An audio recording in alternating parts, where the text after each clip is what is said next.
freak out. All right, let's get going here. What do we got?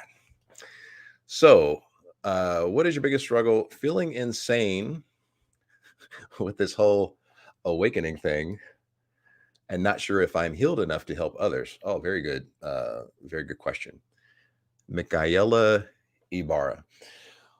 Okay, so anyone that has had a spiritual awakening, you certainly can relate to the feeling insane part because you all of a sudden become very disassociated with your current life, your current circle, friends, family, people, places, and things, your vocation, because your frequency has changed. When you are awakening, you're stepping into a higher state of conscious awareness. That's a raising in frequency, and that becomes very vibrationally dissonant from everything that you originated from a lower frequency. Now, that's not to say that the lower frequency is bad in any way. It just means that you've kind of outgrown that stage in your life, and now you are being updated and upgraded, and you're out of alignment with the old version of you and everything that was associated with you. So the reason that you're going to feel insane is because the ego believes that that is a threat to survival, right? The ego is in charge of survival. The ego is in charge of the survival of your identity, the false self. But what makes up your identity? People, places, things associated with you, your immediate circle. And so those are the things that you consider your foundation. Those are the things that you consider your security blanket. And when all of a sudden you're out of vibrational alignment with those things, then the ego is going to view that as a threat to survival. And that's where a lot of the anxiousness comes from, feeling insane. Am I losing my mind? Because worried that you're losing your mind is really thinking about, well, where am I going to be in the future if I don't regain my composure, if I don't regain my sanity? Well, as I'm sure you've heard in the spiritual community several times, you're not going insane. You're just having a spiritual awakening. And it's very true.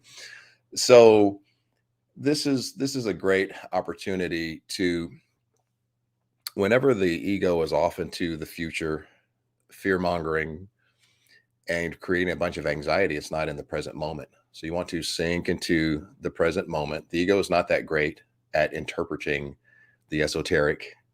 The ego believes that anything on the other side of its little comfortable, safe sandbox is a threat to survival. The ego believes getting outside of that safe zone, outside of that comfort zone, means death. No, what it really means is a greater, stronger version of you, because you're not going to change if you just stay in your comfort zone. You're not going to change in that safe sandbox. You chose to wake up at this point on your timeline before you decided to incarnate. Maybe you even had an agreement with someone else before deciding to incarnate. You guys had this agreement. Hey, you're going to show up at this time, right? And all of my triggers, you're going to put those on center stage in my life and force me to heal those things so that I can find my voice. And then you're going to leave me and break my heart. And then I'm really going to find my voice. I'm really going to wake up, and then I'm going to teach other people how to find their voice, or whatever it is. But the ego didn't get the memo, because you only had the ego after you incarnated. We don't have an ego before we incarnate, right? Because the ego's job is survival. Well, there's no need for survival in the non-physical, because you can't die. The only thing that can die is a physical body. When you don't have a physical body, there's no need for an ego, because there's no need to survive. So the ego is kind of odd man out. He's new on the scene, and he's like, what the heck is going on? Nothing makes sense anymore. I'm losing all of these people. I lost this job that I thought I wanted to do, but now I don't really want to do that. And the universe is going to kind of stir up all of this chaos and turmoil, not to punish you, but to get it off of your timeline and make space for what is in alignment with your heart, what is in alignment with the reason you decided to incarnate, what is in alignment with your life purpose. The compass of your heart is always pointed to the direction of your life purpose. The ego, on the other hand, might be pointed in a different direction. So there's going to be some vibrational dissonance until these two get in alignment with one another. And that's where the feeling insane part comes from. So just sink into the present moment, know that it's all a part of the process, and know that you chose to wake up when you decided to wake up before deciding to incarnate at this particular point in your timeline. And you certainly wouldn't have chosen something, one, that you didn't think you could get through, and two, that you didn't think was for your highest good. Moreover, you chose it to get you in alignment with what you really decided to incarnate for, your life purpose. Now, the second part of that, not sure if I'm healed enough to help others. So this is very important. And I love the fact that you're aware that you actually asked the question, am I healed enough to heal others? It's very important to ask that question, because a lot of people decide that they want to try to help others, and they have a lot of unhealed trauma. It's very much like what you hear on an airplane. Adjust your oxygen mask first before you start trying to adjust your child's oxygen mask.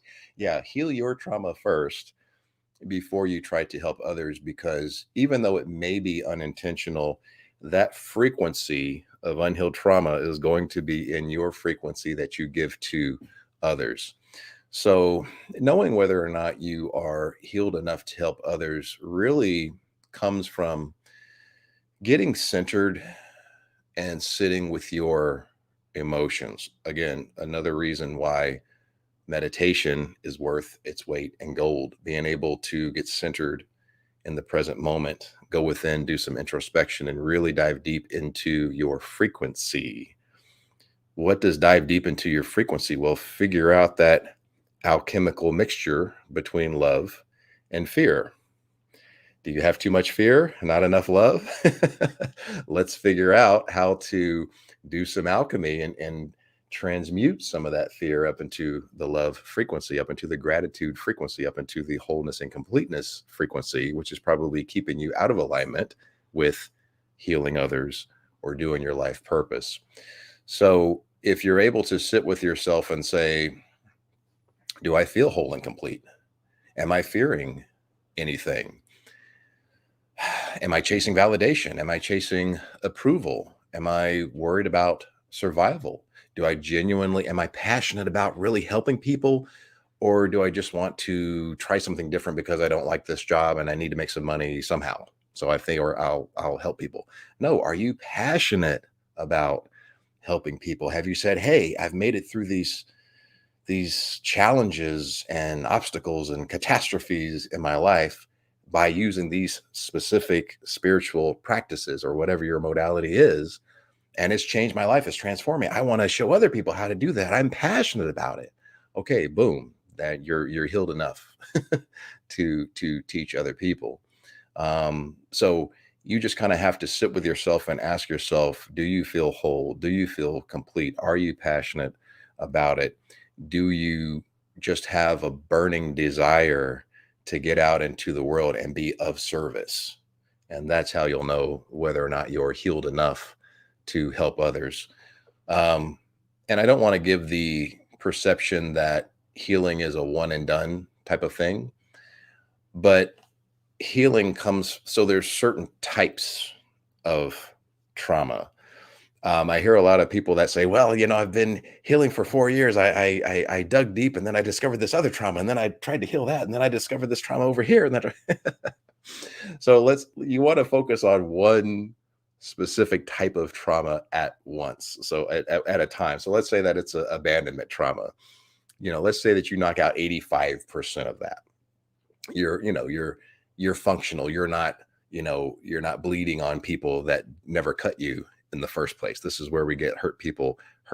They see life through the lens of that unhealed trauma, and they hurt people that didn't hurt them, right? Well, when you stop doing that, that particular type of trauma, maybe it's the abandonment trauma, is healed enough to where you're not hurting others. And then you move on over here to people-pleasing trauma, or not feeling worthy enough trauma, or needing to earn love trauma, whatever that trauma is. So you want to kind of compartmentalize whatever it is that you think that you need to heal through, but you're going to know whether or not you're healed enough by taking a good deep look at your current situation and asking, do you feel whole? Do you feel complete? Are you passionate about outwardly focused energy of helping others? Look at the energy. Is that shift inwardly focused, or is it outwardly focused? If it's inwardly focused, where you're not sure if you're healed, you may not be, because that intuition is telling you that there's still some work that needs to be done, and you're inwardly focused because you're asking an inward question. If you're just like, wow, I feel amazing, I'm so excited to get this information out to people and help change people's lives, well, that's a very outwardly focused energy, and you're not thinking about whether or not you need to heal that trauma, so you're probably healed. So just who was that? Michaela, if you are in the chat, just let me know if that answered your questions, answered your question. And guys, do you have any, oh boy, look at all these look at all these chats. Do you guys have any questions about feeling insane with your awakening process and not sure if you've healed enough to help others?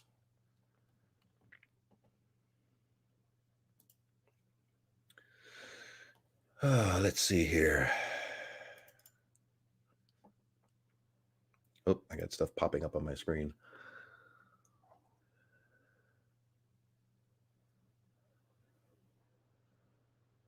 Letting go.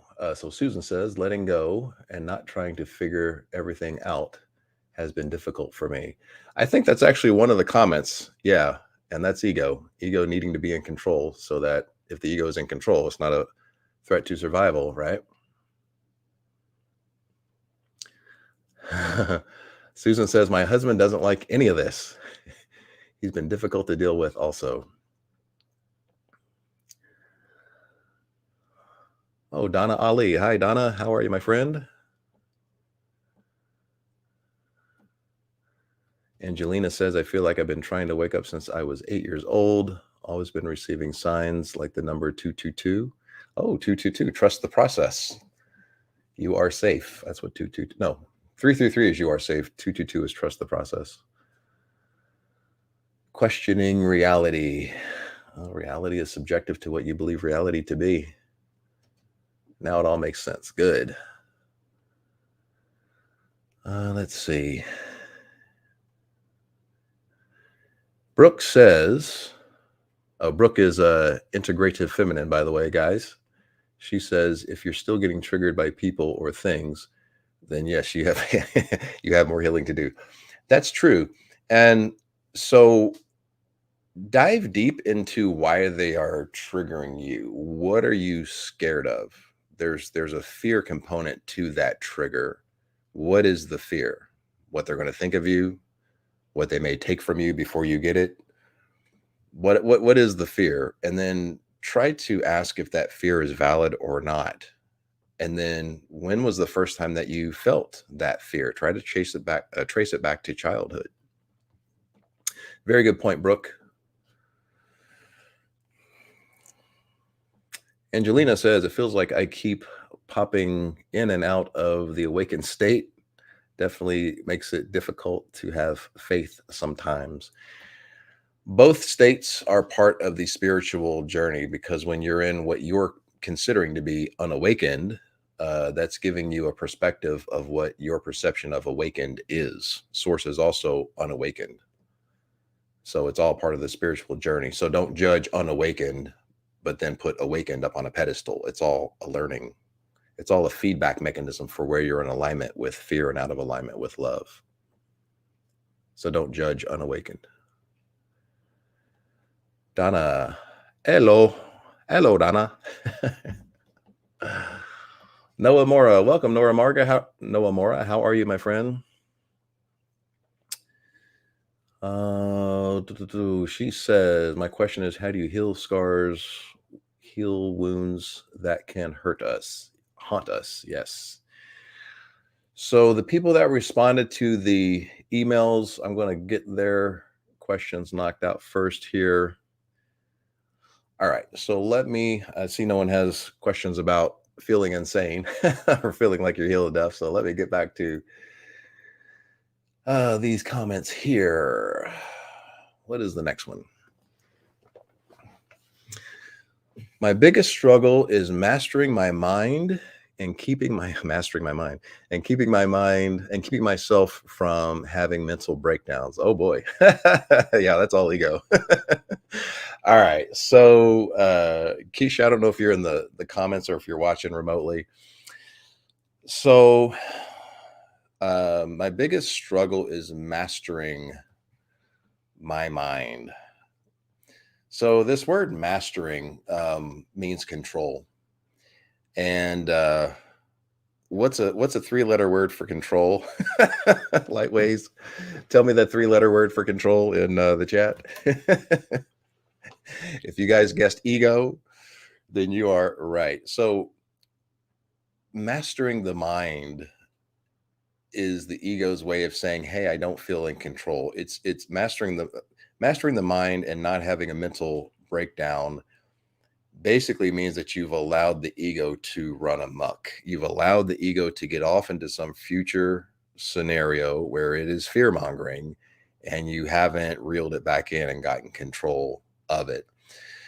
So, one, let's kind of change our words a little bit from wanting to master the mind, because master is control. Anytime you're trying to master something, you're falling right back into ego because you're trying to control something. So, sinking into the present moment and getting out of the future, mastering the ego will be a byproduct without actively trying to master the ego or master the mind. What you really mean is master the ego. So we want to get centered into the present moment. When you're worried about a mental breakdown, you're worried about the future. All of your power is in the present moment. This is number one, where a daily stillness practice, meditation, is worth its weight in gold. When you get adept at just learning to get back into the center of the moment in a mindful state of purposeful awareness, you get out of the ego's fear mongering nonsense that's often to the future. The future doesn't exist. The future, it's interesting when we say the future, because when we say the future, we conceptualize some place way out there. The future is the next millisecond that's about to happen. If you want to control the future, control this frequency here, and then it will match with the next millisecond that's in alignment with that inward frequency. So if you're on the frequency of this is a friendly universe, the universe is conspiring in my favor. I am absolute abundance. I am absolute intelligence. I am perfect, whole, and complete. I am amazed at the serendipitous, fortuitous things that are popping up in my life all the time. And this is happening, that's happening, everything is great. That's what you're in alignment with. The next millisecond that you're in alignment to experience will match that inner frequency. It's a perpetualness.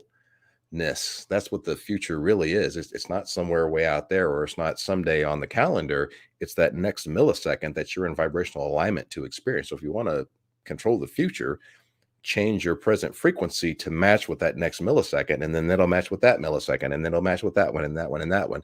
It's kind of like, have you guys ever, let's say that you're, I don't know, going out for work in the morning, right? And then you've been on the road literally 5 minutes and someone cuts you off. This person cut me off. And then again, someone else cuts you off. And then this person cuts you off. And then this person is merging without a signal. And you're on the frequency of that.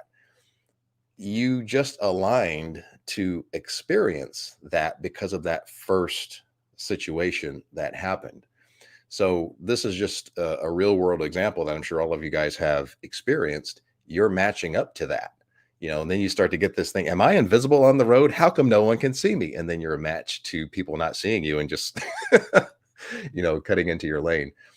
So this is very much the same as far as how do we control the future? Well, control your present frequency.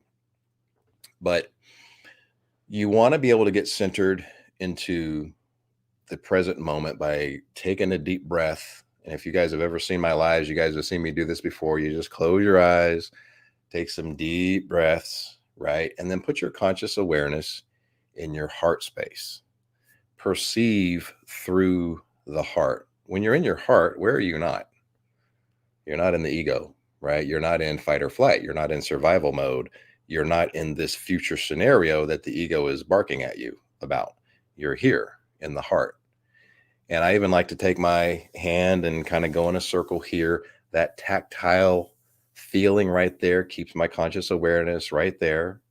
And then you just kind of feel into the feeling. What does the heart say? The heart is probably going to say something along the lines of gratitude, love, power, everything is okay, right? These are because what the heart is telling you is not going to be filtered through the ego if you sink into the feeling. Now, we do interpret what the heart is saying from the ego when we interpret words. But if you just sink into the feeling of the heart, the feeling is the pure signal coming from the heart before you interpret it from the ego. So you just sink into the feeling. What does that feeling intuitively tell you? Probably that everything is okay. Probably that you're over worrying. Probably that you're making a mountain out of a molehill, right? And you can even do this. This is a give yourself a hug. This is a self-soothing type of situation. This is great for soothing anxiety, getting you back into the present moment.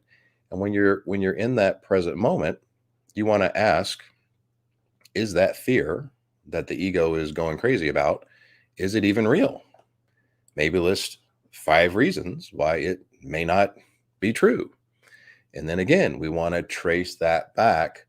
Where did I first feel the main theme of what the ego is barking about? Maybe the ego is barking about some type of a scarcity. Oh, I'm going to lose my job and I'm going to be destitute. I'm going to be on the street. Well, where did that first happen? Back in childhood. Or this person is going to leave me and then I'm going to be all alone. No one's going to want me at my age.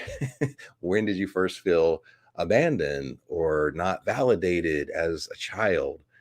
You want to be able to trace these things back so that you can do the child, the inner child healing for sure, but the childhood trauma healing, because most likely what the ego is barking about is some type of childhood trauma that just needs attention and love and soothing.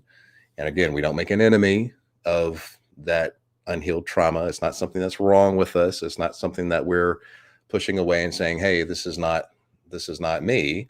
It's something that we are accepting and integrating and debunking the fear with love. Is that actually true? Is that really what happened? My perception as a child before the logical brain was formed at age 7, are you sure that that's really what happened? Did I interpret that accurately? Or is there a different way to interpret what actually happened? Maybe my parents were going through some things. Maybe my parents were unhealed. Maybe they had some unhealed trauma. Maybe it wasn't all about me. So then you start to kind of pick things apart. You start to debunk that fear a little bit. And then that kind of helps you sink into the present moment. But again, meditation worth its weight in gold. If you guys have to do the guided meditations, that's perfectly fine. But you do eventually want to get the skill of being able to sink into the present moment, because when you're able to do that, then it's a lot more practical. You might be in traffic or you might be in the middle of the office. You're not going to be able to bust out a guided meditation in that situation. But if you've been practicing every morning, meditating on your own, you're going to be able to bring your energy back in, bring it back in here. A lot of empaths, they have trouble with their energy way out here, and everyone, picking on their energy, and then they pick up other people's energy. We want to block all that nonsense, bring our own energy back in, have it protected. Then you start to learn how to manipulate energy, which means you're protecting your energy and you're transmuting you're transmuting any energy that comes to you that you are not wanting to take in. But that's That's a different story. But meditation, guys, meditation, perfect opportunity to self promote. We can work together one on one through Zoom. So you learn how to meditate. Again, I've had my clients that claim that they have ADHD and could never meditate. Well, they're meditating now. So, and also the 5-week course teaches you how to meditate. I think I have a banner on all this stuff. Oh, I didn't make the banner for the course, but yeah, if you guys want to do a quick discovery call for the one-on-one coaching, you can send a text, and then the description or the comments below should have something on the online course as well. So do you guys have any questions on mastering the mind and keeping yourself from a mental breakdown?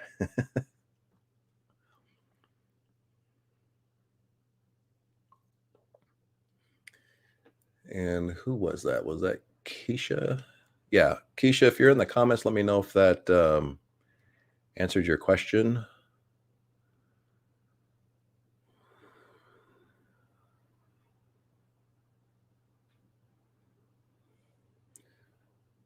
All right. Looks like the light fam is helping each other out. Let's see, who do we got? Heyoka JJ.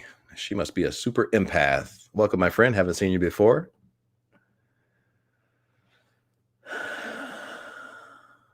Anna says, what you focus on creates your thoughts.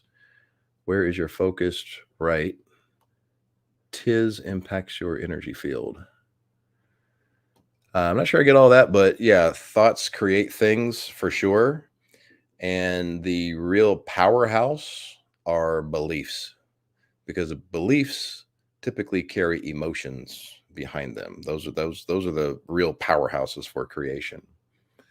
And so you can believe something good or something bad. The universe, will grant either wish that you're in alignment with.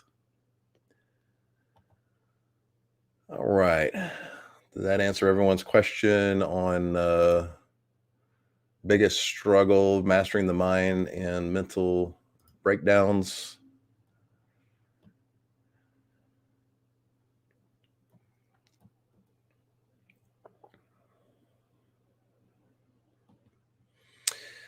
What if the emotion isn't real? I don't know how an emotion couldn't be real, because if you have it, it's yours. It's coming from somewhere. Emotions don't just create themselves. It's yours. You got to sit deep and figure out where it's coming from. How can I soothe myself in times of extreme loneliness? Wings 34. So Wings 34, what we're doing is we're answering questions, responses from the people that responded in the email list. If we don't run out of time, I will try to circle back around and get to your question there. But let me get to the next comment here, because these people all responded to the email and they all wanted to get featured on the live stream. So Lucija, I hope I'm saying that correct. Cernak. She or he just keeps it short and sweet. Attachment and control. Oh boy. All right, Light Fam. So do you guys know of a 3-letter word for attachment and control? Let's see it in the chat. Ego. Yes, ego. So attachment and control is all ego. Now, unfortunately, just that 3-word response, attachment and control, doesn't tell me enough about this person's specific situation to where I can, kind of tailor make it to what they're going through. But if we just say attachment and control, yeah, sounds like this person probably has an anxious attachment style, which is typically an inner child that doesn't feel safe, that didn't get validated in childhood. Typically stems from abandonment trauma. So if the ego believes that it can attach to this person, then it's no longer a threat to survival, because they won't be abandoned. If I can attach onto them, then I won't be abandoned, and there's no threat to survival. or if I can control them, because she says attachment and control. If I can control them, then there's no threat to survival. And control is one of the favorite tools of the ego. And this is, a lot of times when we have trouble spotting when the ego is kind of in the driver's seat is when we're trying to control things. And if we're trying, well, let me, when we're trying to control things because we think that we're going to survive. So there's a fear of survival that's underlying the control aspect of things. So this probably has to do with, as I say, an anxious attachment style that believes if I can control this person's actions, or I can make them come back, or I can control them from leaving or something like that, then I'll survive. There's no threat to survival. And it's really not about that person at all. It's not about what they do or they don't do.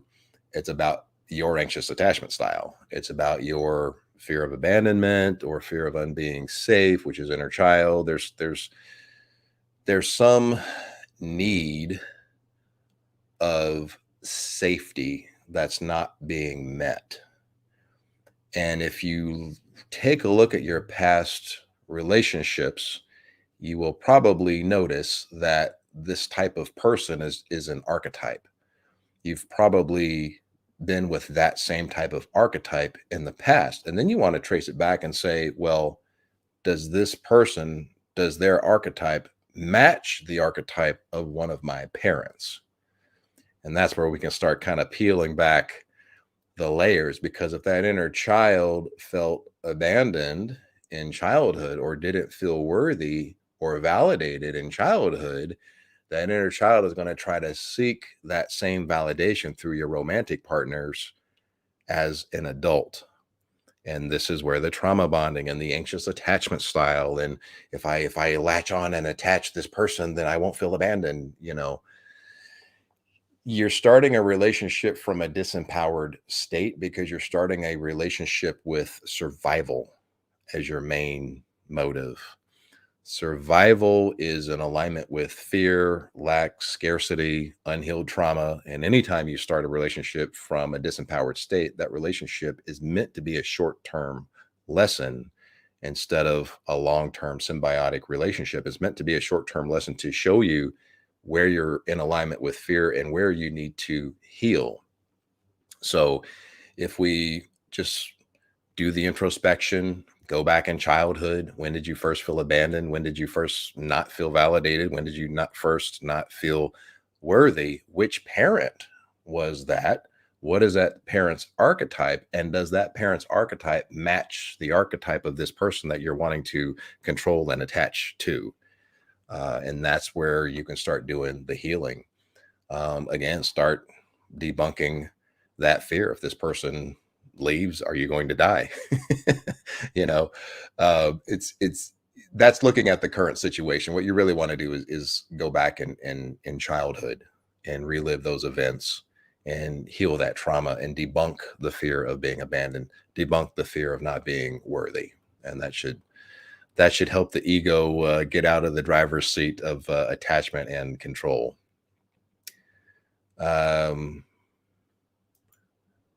Lucija, does that answer your question? If you're in the comments, I don't know if you are or not.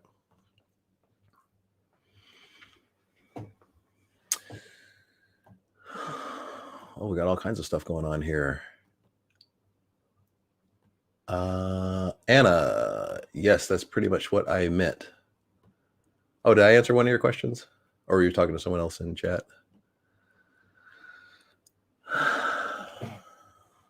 Oneness 13. Hi, Oneness 13. I haven't seen you before. Welcome. I am the force creating my path to ascension. Love and light to all souls. Namaste. Yes, I like it. Absolutely. Brooke got that question correct. Yes, ego, attachment, and control. It's all ego. Pamela Bay, maybe codependent. Oneness says, not controlling, just let it flow. Yes. Christine Wright. Welcome, Christine Wright. Hey, just made it. Hello, Light Fam. Welcome, Christine. Susan says, I can definitely see where I attach and seek validation. Nice. And awareness is the first step, guys. Once you're aware of it, then you can start to change it. And we have to be honest with ourselves, because that survival mechanism will kick in and say, well, if there's something wrong with me, then that's a threat to survival. No, you got to be honest with yourself. There's no punishment if you're admitting, hey, I'm carrying this energy that I shouldn't be carrying. Yes, I am carrying this negative energy, or this frequency that I shouldn't be carrying. That's not a threat to survival. You're not going to get punished for that. You're not going to get thrown in jail, the spiritual jail. No, that gives you an opportunity to sit with those emotions and figure out where it came from and where you're in alignment with fear. And then it gives you an opportunity to debunk it. Even if you can't trace it back, take out a piece of paper, write down 5 reasons why that energy you're carrying isn't true. Let the brain see it in black and white. And when the brain sees something in black and white, it starts to mark it as a thing. This is why I am this way. And then here it is in black and white.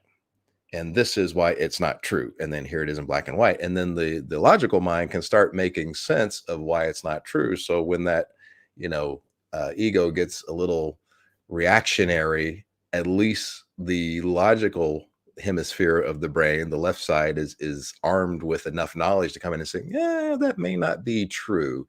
Let's take this emotional charge down a bit and see where I'm in alignment with fear. Where am I being negative? Is it really this other person, or am I holding some negative thoughts towards this person or this type of an archetype that needs validation from childhood?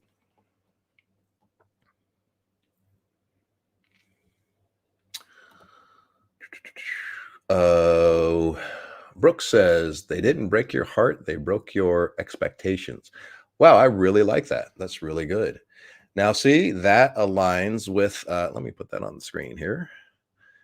That aligns with this previous question of attachment and control.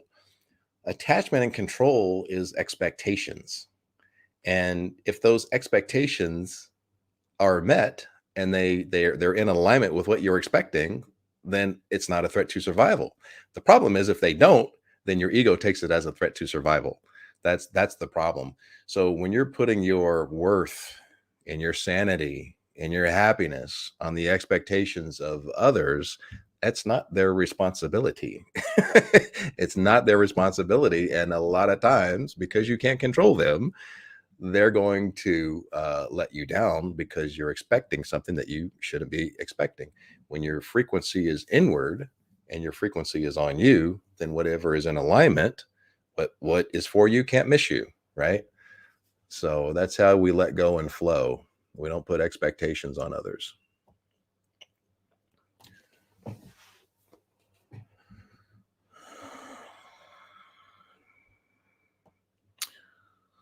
We got all kinds of stuff popping off over here.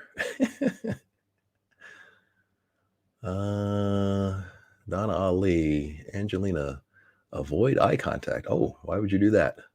Trust your intuition. Visualize you are walking while surrounded with angels. Oh, is that on protecting your energy? The problem with avoiding eye contact is that's a fear thing. And that's never the correct energy to use to transmute. Love is the dominant frequency of source, which means love transmutes all. So if you look someone in the eye and send them love, you're going to transmute their energy. You don't need to be fearful of looking at them in the eye.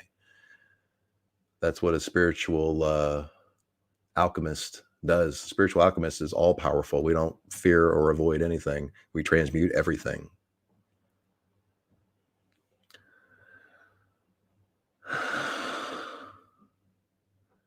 Wow, you guys are all over today. These chats are blowing up here. All right, so let me get through some of these other comments of the people that responded in the email so that I don't leave them hanging, and then I'll try to get your all's questions here. All right, what do we got? Trusting, this thing is driving me crazy. Trusting that a breakthrough is coming. It's challenging not seeing. Okay, so yeah, Valentina Ramirez. So she had a really long email that I'm not going to be able to get into now because I closed my emails. I might be able to get to real quick. I had to shorten it, but I want to read the whole thing to you guys because I think it's something that a lot of you guys go through. And unfortunately, the software has a character limit. And so I had to cut a lot of the stuff out, but it's really good. So I wanted to read the whole thing here.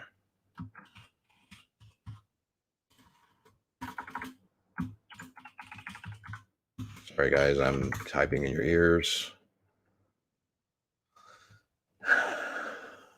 Da, da, da, da, da. Okay, here we go. Okay, so this is what she said. Hi, David. My biggest struggle is trusting that a breakthrough is coming. I'm committed to my inner work, and I've changed a lot internally. But it's challenging when you're not seeing big changes on the outside and keeping faith in the process. I'm working on my blocks in order to flow with my life purpose and attract a life partner. All right, so this is something that I do see quite a bit here. So let's really try to break this down because I know a lot of you guys struggle with this, and I want to help you guys where you feel like you're doing the work, but you're not seeing the life changes. So trusting that a breakthrough is coming. So you're off into the future. I'm committed. I've changed a lot, but it's challenging when you're not seeing big changes on the outside and keeping faith. Okay. So there's a couple of things that I'm reading from this email. I'm definitely picking up perfectionist vibes. I mean, if we look at this, it's challenging not seeing big changes. Waiting on a breakthrough. I'm committed to the inner work, working on the block so I can flow with life purpose and attract a life partner. And I don't know, and this perfectionist may not even resonate with you, Valentina. I don't know if you're in the comments or not, but I'm picking up perfectionist vibes because everything is very goal oriented. It's like you're doing these things to get something. You're doing these things to get the life purpose, to attract the life partner, to get the big changes on the outside. And you're having trouble keeping the faith, waiting on a breakthrough. So that's the ego being uncomfortable in the current moment, doing all of this work and not getting the payback. Where's the payday? The ego is like, okay, I'm tired of being uncomfortable. I want the payday. Where's my life partner? Where's the life purpose? And the reason that I say perfectionist is because this is a very goal oriented, motivated type of thing where you're doing the transformation to get something, to get the goal, which kind of not invalidates, but it kind of misses the point of doing the transformation. You're doing the transformation, you're doing the work for the transformation. The life partner, the life purpose, the changes on the outside happen as a byproduct of that. This is something that I see a lot with twin flames. They'll want to heal the trauma so that they can get their twin flame back. So that they're healing trauma to get something, which defeats the whole point of healing the trauma because you're putting a very disingenuous motive into doing the healing. And you can't fake the funk, as they say. The proof is in the pudding. That frequency of disingenuous energy as to why you're doing the healing, as to why you're doing the transformation, is in that healing work that you're doing. And it's not going to have the same effect. You've got to fall in love with the transformation. You've got to fall in love with the new you that's trying to be birthed. You got to fall in love with the self-discovery process. You got to fall in love with Valentina 2.0 that's trying to come onto your current timeline. You gotta fall in love with that, with discovering new aspects of yourself that you didn't know. You got to get excited about birthing a new version of you. And then when you fall in love with the process, number one, when you fall in love with the process, you're not looking for the payday. You're not asking, when can I get out of this uncomfortable work? When am I going to get paid for all of it? You're in the transformation itself is the reward. The self-discovery and the excitement of the new you is the reward, is the payday. And you're so in the present moment, not asking what you're going to get from it. You're so in the present moment that there's so much more momentum into who you're becoming. And then you birth this new version, Valentina 2.0, and then you've got, you know, what is it, when the flower blooms the bees come. You've got life partners coming out of the woodwork, and your life purpose falls out of the sky and all of that, because you're now on that frequency. It's no longer a frequency of, I'm doing all this work and not seeing the results, and so there's like some resentment going on there, and you're doing it to get something. Fall in love with the process, be passionate about who you're becoming, and then everything that you want will effortlessly come to you as a natural byproduct. And also, let me know if I'm on point with the whole perfectionist thing, because that's going to be childhood trauma again.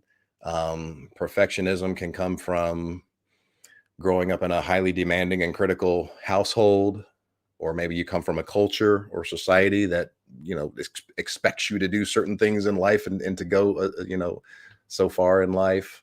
um, or maybe there's some anxiety there, because a lot of people will use perfectionism as a coping mechanism for anxiety. Well, if I can be perfect at this and be perfect at that, and that's going to control a lot of that anxiety, because you feel that there's not a threat to survival because you did everything perfect. The problem is that when things don't turn out perfect, or when they don't happen fast enough on your timeline, right? When am I going to see the big changes, and when am I going to see this, and I need to keep faith?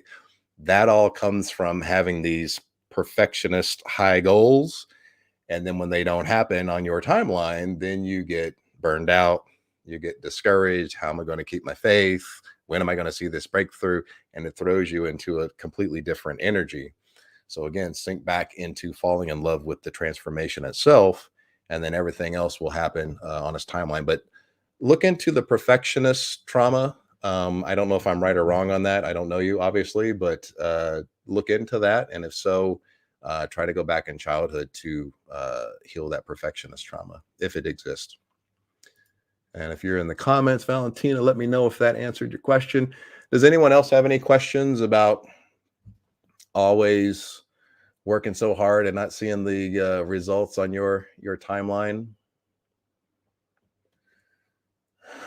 A lot of that has to do with the ego just not being comfortable being uncomfortable. The ego likes to be in control. If it can get those results, it will feel in control, and there's not a threat to survival.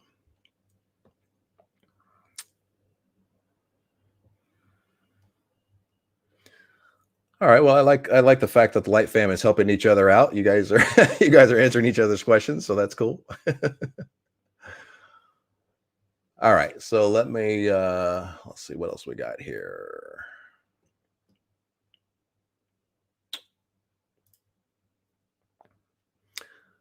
Okay. Not freaking out when the universe starts to move around and eliminate certain people, places, and things in my life that once gave me security and even a sense of identity. Why is this person's name not on the comment? If this is your comment, please let me know in the comments so I can address you. But this is kind of in alignment with what I was saying about the very first response that we went through. Not freaking out when the universe starts to move around and eliminate certain people, places, and things. again, you got to remember it's all a part of the process. It's all a part of the purging process, purging what is no longer in alignment with your core frequency because you've raised your frequency. You've woken up. Now, let's put that in a little bit more practical terms because I've woken up. Well, what does that mean exactly? Well, a spiritual awakening at the minimum, at the least, is at least becoming aware of the ego and its agenda and its shenanigans and its wants. Now, we're not making an enemy of the ego. We're just being aware of how the ego operates. That's really where what a spiritual awakening is, and then being able to take it one step further and step into what we like to call the observer state of mind, where we can observe what the ego is doing or the ego of these other people that you're involved with. Because once you really know what the ego's needs and wants are and its agenda, control, and threat to survival, all of that stuff, then you can be very honest with what you're looking for, what are your needs, and you can kind of very clearly see what other people may not be able to express to you, but you know what they're needing because you're very much aware of how the ego works. And this allows you to respond, not react, respond with more information because you're more in alignment with how the ego works. So, I say all that to say, not freaking out. What's freaking out? Well, the ego is freaking out because the ego sees all of the things that used to be attached to your identity being taken away. So again, if you understand where where the ego is coming from, the ego's job is to protect its perception of the identity. Well, if all of these things are being taken away that you once found your security in, well, losing security is a threat to survival in the ego's mind. So once you understand that, you can kind of step back in the observer mind, right? And respond. Well, we know that when the universe takes away, the universe also replaces. So we don't have to freak out. We've now made room for our vibe tribe. Yes, the vibe tribe. So who is in alignment with your new higher frequency? And you want to make sure that you're allowing the universe to bring you something in alignment with that new higher frequency. How do you keep your frequency high? Well, you don't fall into fear. Oh my goodness, everybody is leaving me, and the universe is taking this away and taking that away, and I lost my security and I lost my sense of identity, and of course, that is easier said than done. But again, we sink back into the heart space. What does the heart tell us? What does the heart say? Am I really losing my identity, or am I making space for a new identity? Is everyone really leaving me, or am I making space for the new people, places, and things that are actually in alignment with my newer, higher sense of conscious awareness? Maybe those old friends were doing a bunch of negative things, talking bad about other people, gossiping, and doing a bunch of low vibe stuff that you're just no longer in alignment with anymore. And that's not to, throw them under the bus or anything, because that used to be you also. But now you've kind of grown out of that, and you can look back at it for the lesson that it was, and you can look back and say, hey, I've outgrown that now. I'm at an updated level in my life. And now there's room, if we let go of what no longer serves. The universe can't fill that space if you won't let go. So in other words, if you think that it's a threat to survival, if I let go of the people, places, and things that no longer serve, well, you're kind of stuck and stagnated in this frustrated space because you're hanging on to what no longer serves, which means you're keeping that level of vibrational dissonance because you're out of alignment with it now anyway. But your ego won't let it go because it believes it's a threat to survival. So if you just let go what has let go of you, and has let go of you because it's no longer a vibrational match, then the universe can take that out and your new vibe tribe can come in. And again, you want to make sure that you're keeping that frequency high so that the universe is bringing a match to that new higher frequency. If you allow fear to override your frequency, then that's going to keep you in that lower frequency. And the universe will probably replace the old people, places, and things with the new people, places, and things that are just as low vibe if you're always in fear and anxiety. So again, getting centered in the present moment is worth its weight in gold. Becoming adept at that will allow you to stay out of anxiety and keep your peace. And again, I don't know whose comment that was. I'm not sure why there's not a name on that, but if that was your comment, please let us know.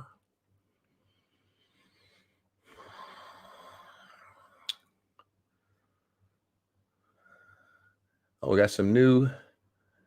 Hey, Coley Bryce, my man. How are you, my brother? Good seeing you, my friend. Welcome.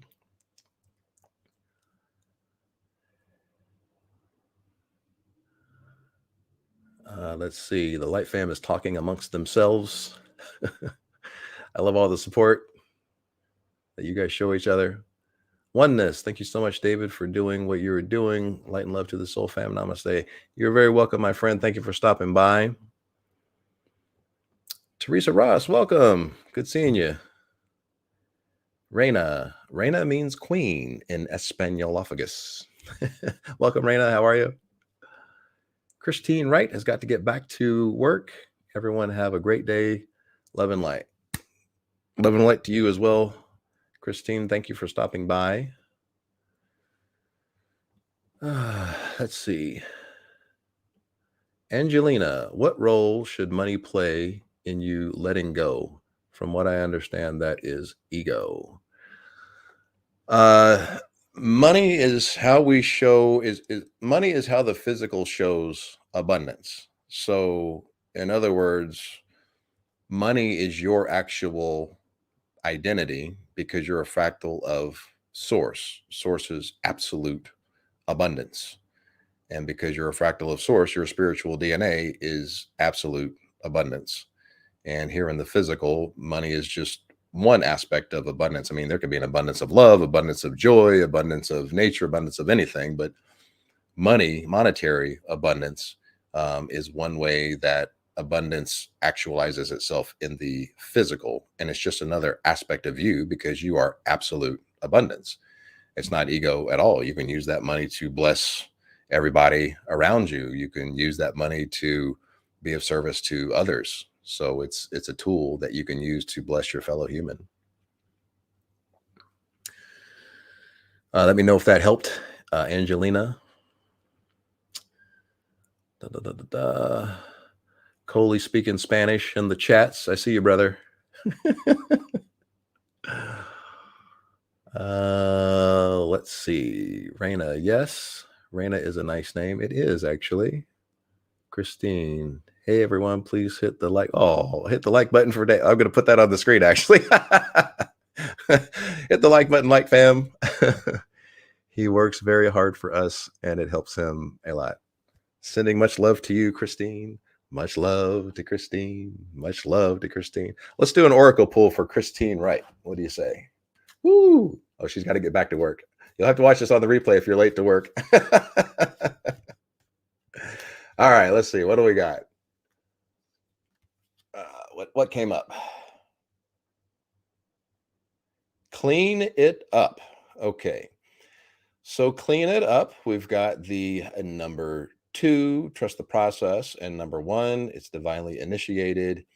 And we've got this deer with the broom. Clean it up. And see the face in the deer? That's divinely initiated.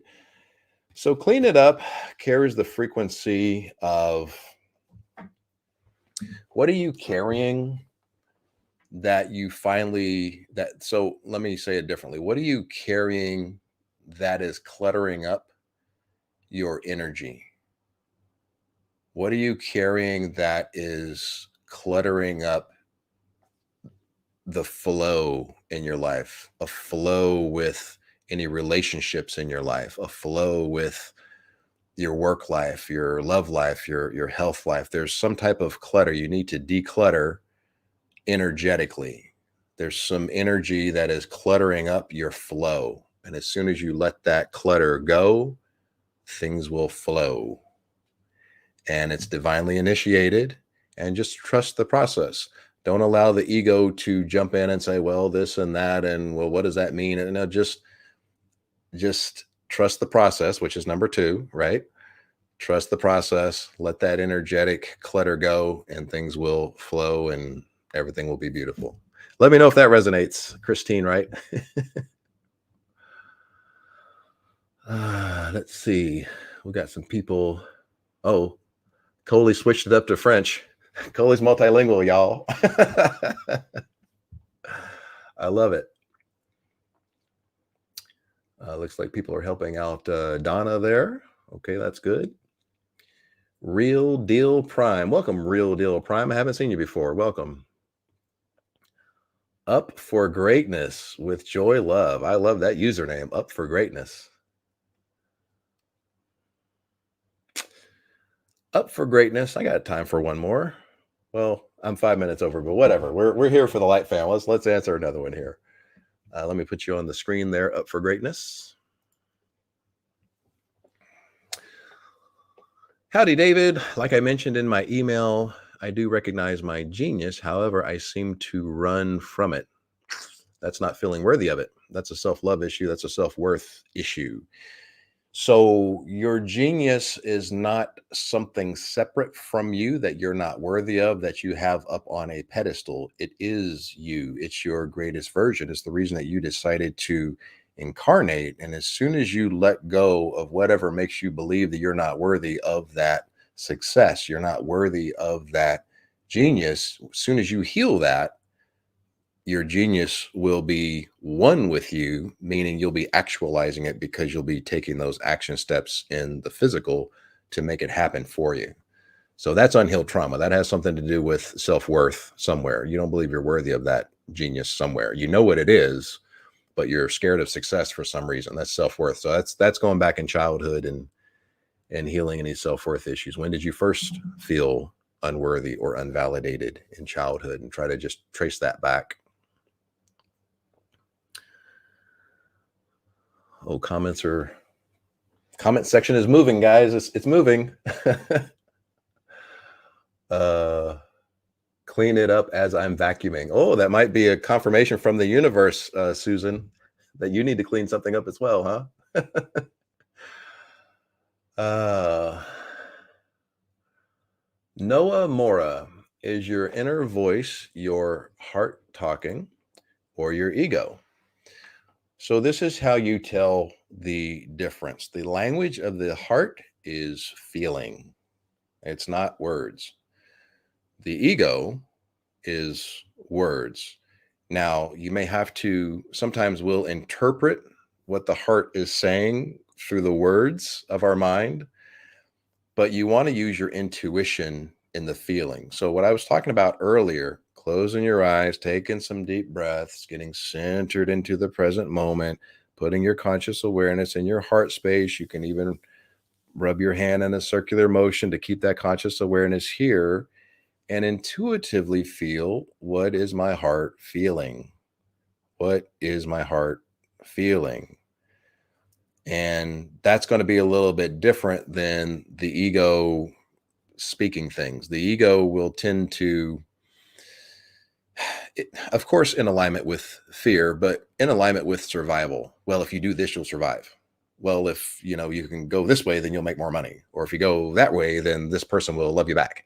That's all that that's ego, because it's basically, if you do X, you'll survive. Right? Usually you don't really start living in harmonious flow in the vortex, as Abraham Hicks likes to say, until your mind and your heart get into alignment. Heart and mind coherence is number one on the spiritual journey. Vibrational dissonance comes from there being a misalignment from what the ego says and what the heart says. And that typically is because the heart just knows, intuitively knows, go this way. The ego says, well, if we go that way, I don't know what is that way. That might be a threat to survival. I might not be able to find love that way, or I might not be able to pay my bills that way, or I may not be able to whatever that way, right? But the heart just knows. That's where your intuition, that's the radio from your higher self. It comes through, right? And if you can get the ego in alignment with the heart, that's where all of that homeostasis, energetic homeostasis comes from, because there's no internal dissonance. You're on the same path. And the way that you do that is you just help to integrate the ego. What does help to integrate the ego mean? Get the ego out of survival mode. We raise the frequency of the ego by getting it out of survival mode, by debunking the fear that there's a threat to survival. Really sit down and think it through. Well, if I do what the heart tells me, is it really a threat to survival? Here's 5 reasons why it's not a threat to survival, right? And then we start getting the head and the heart in more energetic alignment. Let me know if that helped, my friend. Noah Mora, let me know if that helped you. Anna says, hit the like button. Yeah, let me put that on the screen.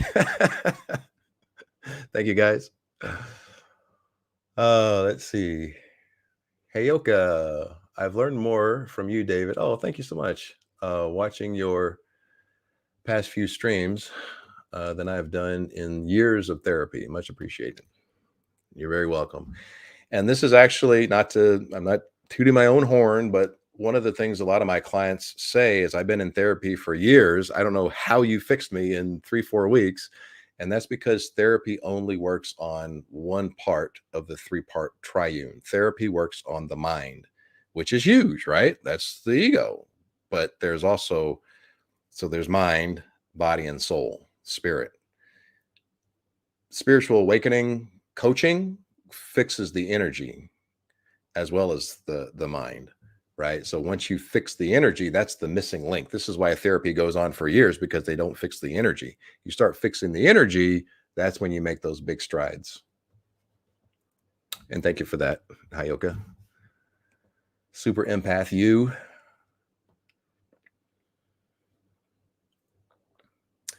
Donna says, Pamela, the universe always keeps testing me with narcissists.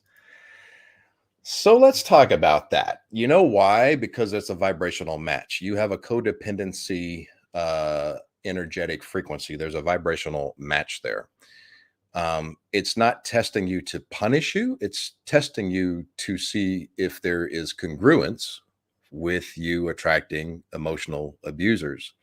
The thing about emotional abusers is they can smell people that have a need for outside validation, for outside approval, that don't have that sovereignty and feel codependent. They can smell it like a shark smells blood in the water, and they are on it.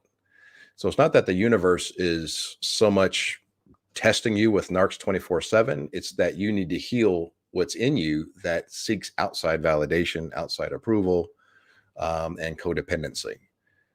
So it's not so much the universe is out to get you. It's that you need to heal that aspect of yourself. And I don't mean to be so, blunt. I'm just trying to be very straightforward as far as to why there's a vibrational match there, because they wouldn't be showing up if there wasn't a vibrational match. Let me know if that helped, Donna. I'm here for you.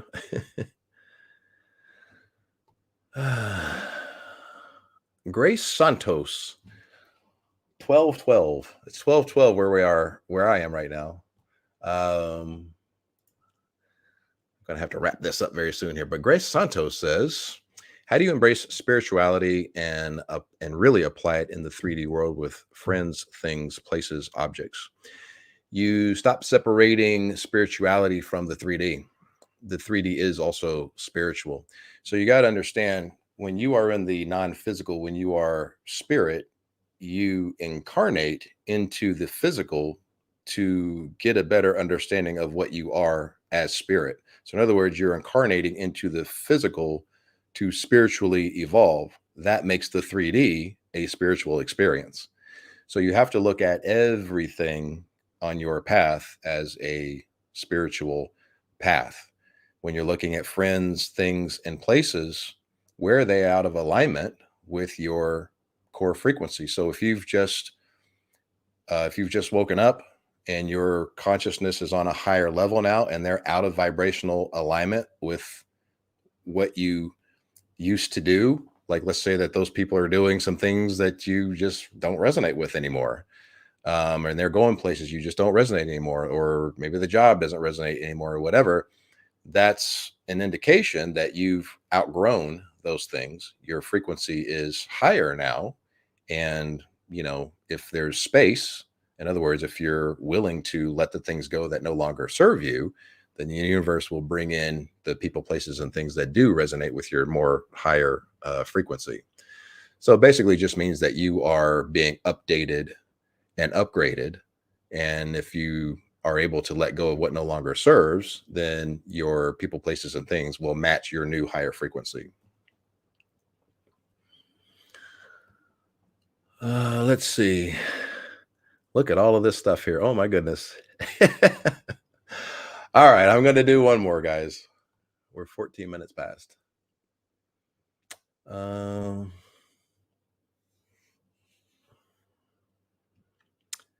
Let's see, who's this? Angelina. By the way, Angelina, did my sleep paralysis response answer your question? I know you had a situation where you were in sleep paralysis. To give an example, after waking up, I realized I don't want to continue my career, but that means I'll lose that money I put into it. In that situation, that would be the ego pulling me into fear. Oh, would that be the ego pulling me into fear? Yeah. So the ego is worried about survival. So yeah, I always like to say you want to make the transition into what you really want to do and leave the career that you no longer want to be in. You want to make it easier. You want to throw the ego a bone.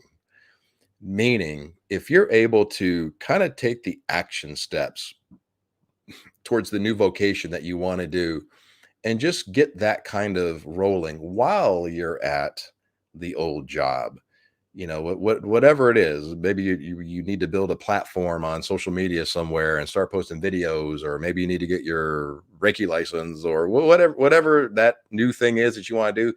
Start putting the steps together for that, and just start to kind of cultivate that. And that soothes the ego a little bit. The ego starts to say, okay, we got some green sprouts over here. That's starting to happen a little bit. I feel a little bit better.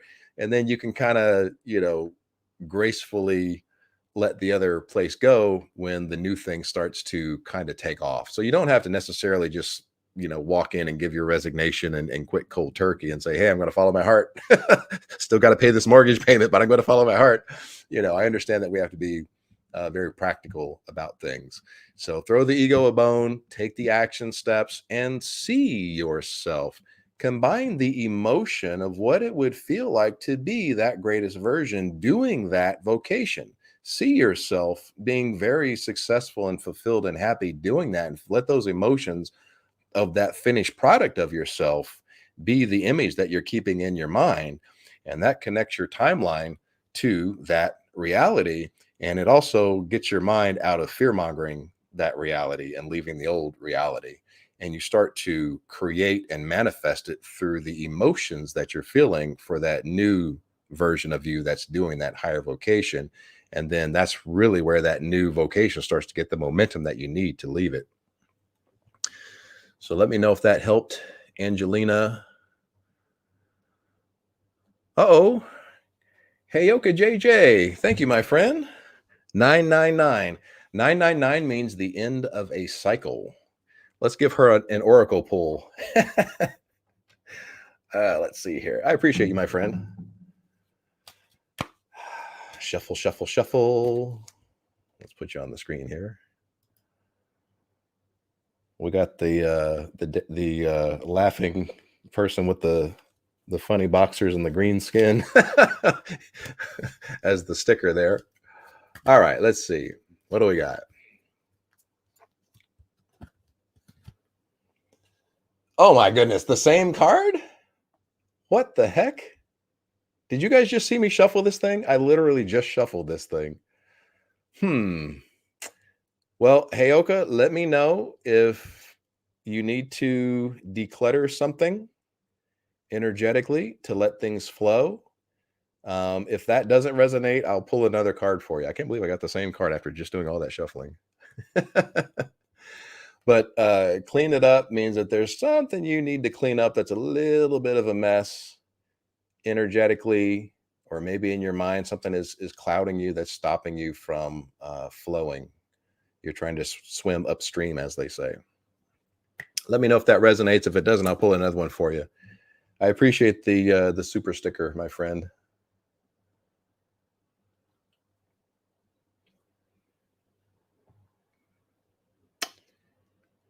Oh yeah, Pamela Bay. Where did that go? Pamela Bay is speaking truth. I lost it. This thing keeps jumping on me. But she says when you stop seeking validation, they go away. I can't find it now, but I was going to put it on the screen. There it is. So yeah, if you're attracting narcissists, there's something within you that is seeking validation, and they do go away because you're not their food anymore. That's the thing. And when you don't need their validation, you have zero inhibitions or zero hesitations about kicking them the heck out of your energy field as soon as you can smell their shenanigans. But it's the ones that still need that validation that allow them to do that manipulation because they think they're going to get validation from the whole thing out of the end. And that's the narcissist game, to always dangle that carrot of the validation and never give it to you. That's what keeps you coming back. You got to learn their game, guys.